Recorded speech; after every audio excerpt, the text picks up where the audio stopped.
राम राम, नमस्ते आप सभी को। अब हम साइकोलॉजी में करेंगे वाइगोत्स्की और कॉलबर्ग। ठीक है, उन्होंने अलग से बिल्कुल मेंशन कर रखा है कॉलबर्ग और वाइगोत्स्की का सिलेबस में, तो उसी के हिसाब से करेंगे। ठीक है, वाइगोत्स्की क्या थे? ये एक रशियन थे, सोशल कंस्ट्रक्टिविस्ट या सोशो कल्चर एस्पेक्ट्स, ये जो थ्योरी है ये वाइगोत्स्की की है। ठीक है, इन्होंने मेनली 3 एस्पेक्ट्स पे बात की है। सोशल इंटरेक्शन से बच्चा सीखता है, सोशल इंटरेक्शन की बात की, कल्चर की बात की और लैंग्वेज की बात की है। ठीक है, language develop by social interaction, language कैसे सीखता है बच्चा? डेवलप बाय सोशल इंटरेक्शन से बच्चा लैंग्वेज सीखता है। ठीक है, मैन्स ग्रेटेस्ट टूल, ये इम्पोर्टेंट है।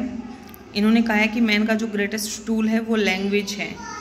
लैंग्वेज सोशल स्पीच की बात की इन्होंने, 2 साल में बच्चा करता है। प्राइवेट स्पीच जो होती है 3 से 6 साल का बच्चा करता है। सोशल स्पीच बच्चे 2 साल का बच्चा करता है, मतलब वो दूसरों से बात करता है, तब अपनी माँ को थोड़ा इशारे में समझाता है। ये सब सोशल स्पीच के अंडर आता है जब वो सीख रहा होता है।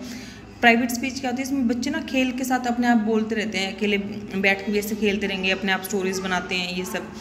साइलेंट इनर स्पीच क्या होती है? ये 7 ईयर्स में स्टार्ट हो जाते हैं, जब अंदर ही अंदर सोचना, मतलब साइलेंट इनर स्पीच का पता होगा आपको, सोचना मन मन में। ठीक है, इनकी थ्योरी में ना मेनली इन ये 3 जो चीज़ें हैं ना ये बहुत इंपॉर्टेंट है। ZPD, MKO और scaffolding. Zone of proximal development, ZPD zone of proximal development वो है जहाँ किसी प्रॉब्लम में कोई इंसान मान लो फंस जाता है, इसको सॉल्यूशन नहीं समझ आ रहा है। ठीक है, ये प्रॉब्लम एरिया है। जोन ऑफ प्रॉक्सिमल डेवलपमेंट इसे बोलते हैं, जहाँ पे एक जाके ना एक स्टैक हो जाता है, अटक जाता है इंसान। ठीक है, इसको प्लेटू भी बोलते हैं, प्लेटू टाइप में मान लीजिए आप, या फिर उसको नॉलेज नहीं है इस चीज़ के बारे में, किसी प्रॉब्लम एरिया में वो जहाँ पे अटक जाता है।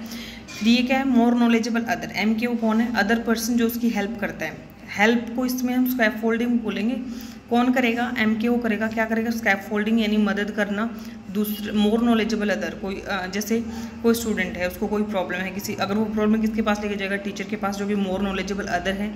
टीचर क्या करेगा? स्कैफोल्डिंग करेगा, उसकी मदद करेगा उसको ये समझाने में। ठीक है, इसके बाद नेक्स्ट हम आते हैं कोलबर्ग की थ्योरी पे। कोलबर्ग ने दिया था मोरल डेवलपमेंट का सिद्धांत दिया था। इन्होंने ना 72 बॉयज़ पे किया था ये ना, इसीलिए इनकी जो थ्योरी थी उसका क्रिटिसिज्म भी हुआ था कि इन्होंने बॉयज़ पे एक्सपेरिमेंट किया है। ठीक है, 16 साल तक के बॉयज़ को लिया था इन्होंने। डायलेमा, दुविधा, कन्फ्यूजन, ये कन्फ्लिक्ट जो था उसके बारे में बात की इन्होंने। पॉजिटिव नेगेटिव डायलेमा में 2 सॉल्यूशंस होते हैं पर्सनली, एक्चुअली ना दोनों नेगेटिव होते हैं डायलेमा में। ठीक है, हाइंस डायलेमा बोलते हैं उसको, ये फेमस है इनका हाइंस डायलेमा, जिन पे इन्होंने एक्सपेरिमेंट किया था। ये हेंस डायलेमा है क्या वैसे? हेंस ना हेंस नाम है उस लड़के का। ठीक है, डायलेमा यानी दुविधा। उसकी दुविधा क्या थी कि उसकी ना वाइफ बीमार थी बहुत ज़्यादा, पैसे नहीं थे उसके पास दवाई के लिए भी। अगर वो दवाई लेने मेडिकल स्टोर पे जाता है, वैसे तो देगा नहीं बिना पैसे उसके, है ना। अगर वो चोरी करता है तो फिर वो उसके मोरल वैल्यूज़ को हर्ट करता है, उसको फिर जेल जाना पड़ेगा। ठीक है, इन सब के बारे में वो सोचता है। और अगर उसने दवाई नहीं ली तो फिर उसकी वाइफ की डेथ हो जाएगी। ठीक है, ये मोरल वैल्यूज़ के बारे में इसके बारे में ये इसका डायलेमा था कि वो दवाई ले ना ले, अगर नहीं ली तो वाइफ की डेथ हो जाएगी, और अगर ले ली तो उसे जेल जाना पड़ेगा। तो ये था कि वो क्या चूज़ करे। ठीक है, इसमें इन्होंने स्टेजेस दी थी, एक्चुअली लेवल्स दी थी, 3 लेवल दिए थे और 6 इसकी डिफरेंट स्टेजेस हैं। ठीक है, स्टेजेस 6 हैं, लेवल 3 है। 3 लेवल के अंदर, एक लेवल के अंदर 2 स्टेजेस हैं। ये pre conventional, conventional, post conventional, ये इनकी स्टेजेस लेवल के बारे में। सबसे पहला लेवल है प्री कन्वेंशनल। ठीक है, प्री कन्वेंशनल नहीं है।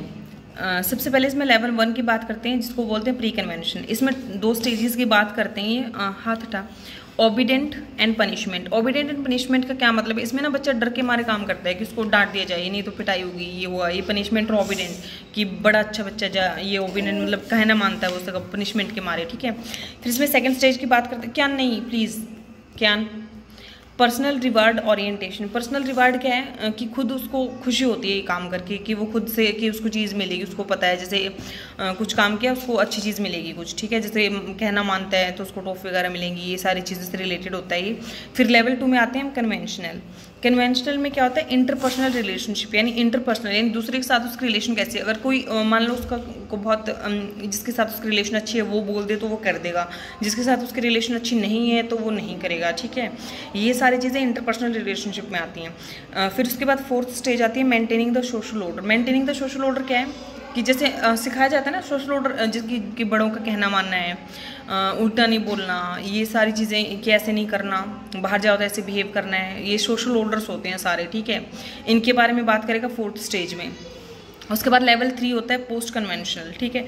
पोस्ट कन्वेंशन इसकी भी 2 स्टेजेस हैं, सोशल कंस्ट्रक्ट और इंडिविजुअल राइट, ठीक है। सोशल कंस्ट्रक्ट कि उसका खुद का एक सोशल जो पर्सपेक्टिव है वो बन जाता है, ठीक है, उसका खुद का व्यू एक कंस्ट्रक्ट होता है।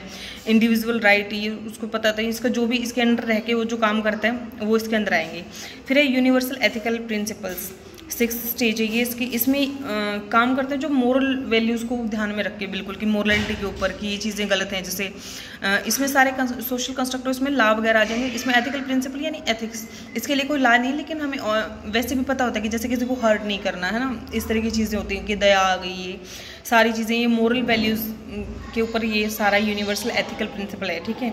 एथिक्स ना एक्चुअली मोरल से जुड़े हुए होते हैं, ठीक है।